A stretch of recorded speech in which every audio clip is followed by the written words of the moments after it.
Hi hello welcome back to my channel. അപ്പോൾ ഇന്ന് ഞാൻ വന്നിട്ടുള്ള നല്ല സൂപ്പർ ക്രിസ്പി ആയിട്ടുള്ള നല്ല അടിപൊളി നമുക്ക് കറുമുറുവായിട്ട് കടിച്ച് പറിച്ച് തിന്നാൻ പറ്റും നല്ല അടിപൊളി ചിക്കൻ്റെ റെസിപ്പി ആയിട്ടാ. അപ്പോൾ നമുക്ക് വീട്ടിലോട്ട് പോവാം.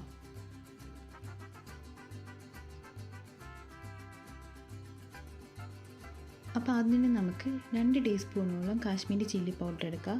പിന്നെ അതിലേക്ക് ഒരു 1/4 ടീസ്പൂണോളം ഗരം മസാല, 1/2 ടീസ്പൂണ് കുരുമുളക് പൊടി, 1 ടീസ്പൂണോളം നമുക്ക് കോൺഫ്ലവർ ഇടാം, 1 ടീസ്പൂണ് കടലമാവ്, 1 ടേബിൾ സ്പൂണ് വിനീഗർ വെച്ചെടുക്കുക, സ്വർക്ക, ഒരു 1/4 ടീസ്പൂണോളം മഞ്ഞളും, 1/4 ടീസ്പൂണോളം ചെറിയ ജീരകവും, ആവശ്യത്തിന് ഉപ്പും കൂടി ഇട്ട് കൊടുത്തിട്ട് കുറച്ച് വെള്ളവും കൂടി ഒഴിച്ചിട്ട് നന്നായിട്ടൊന്ന് മിക്സ് ചെയ്തെടുക്കാം.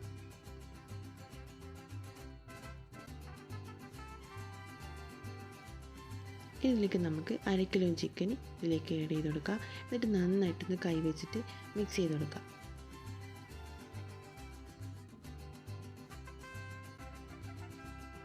ഇതിലേക്കൊരു 1/4 ടീസ്പൂണോളം ചില്ലി ഫ്ലേക്സ് ഇട്ട് കൊടുക്കുക. അപ്പോൾ നിങ്ങളെ എരിവിനനുസരിച്ചിട്ട് നമുക്കിതിൻ്റെ അളവ് കൂട്ടുകയും കുറയ്ക്കുകയും ചെയ്യാം കേട്ടോ. ഇനി നന്നായിട്ട് ഒന്നുകൂടി ഒന്ന് മിക്സ് ചെയ്തിട്ട് മാറ്റി വെക്കാം. അപ്പോൾ ഇനി ഒരു അരമണിക്കൂറിന് ശേഷം നമുക്ക് ഓയിൽ വെച്ചിട്ട് അത് നന്നായിട്ട് തിളച്ച് വരുമ്പോൾ അതിലേക്ക് 2-3 വെളുത്തുള്ളിയും ഒരു പീസ് ഇഞ്ചിയും കൂടി ഇട്ട് കൊടുക്കുക.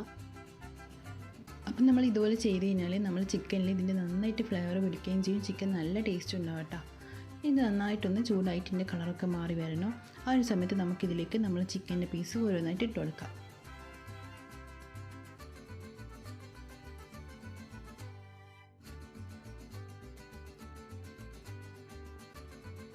ഇതുപോലെ ഓരോ ചിക്കൻ ഇതിലേക്ക് ഇട്ട് കൊടുത്തതിന് ശേഷം നമ്മൾ ഫുൾ ഫ്ലെയിമിൽ തന്നെ വെക്കണം കേട്ടോ.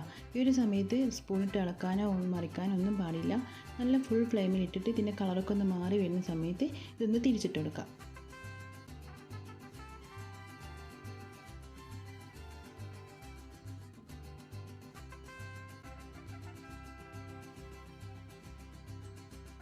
ഇപ്പം നമ്മൾ ചിക്കൻ്റെ കളറൊക്കെ മാറി വരുന്നുണ്ട്. ഈ ഒരു സമയത്ത് ഇതുപോലെ ഒന്ന് തിരിച്ചിട്ട് കൊടുക്കാം കേട്ടോ.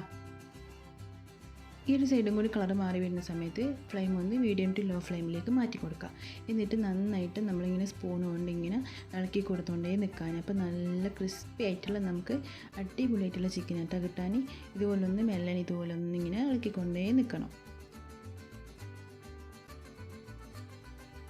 ഇപ്പോൾ നമ്മൾ ചിക്കൻ ഫ്രൈ ഇവിടെ റെഡി ആയിട്ടുണ്ട്. അപ്പോൾ നല്ല ക്രിസ്പി ആയിട്ട് നല്ല ടേസ്റ്റി ആയിട്ടുള്ള കാണുമ്പോൾ തന്നെ നമുക്ക് കഴിക്കാൻ തോന്നുന്നില്ലേ.